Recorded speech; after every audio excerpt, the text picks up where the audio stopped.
नमस्कार भक्तगण, यही शुद्ध भक्ति किपरि भगवान को प्रकट करेला चलतु जानिबा पई एही कहानी को आरंभ करिबा।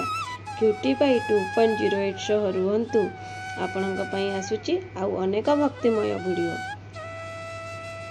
एक छोट पिला जन्म नेला असुर घरे, किंतु हृदय भरीथिला भगवान नारायण भक्ति रे। तांको बापा हिरण्यकश्यप कहिले मु ही भगवान, किंतु प्रहलाद शिर नमाइले नहीं। एते खराब जत्न हैला तथापि से कहिले मो भगवान सबुठी अछंती एठी मध्य ओ ताकू प्रमाण करिबाकू भगवान नरसिंह जी थाम फाटी प्रकट हेले।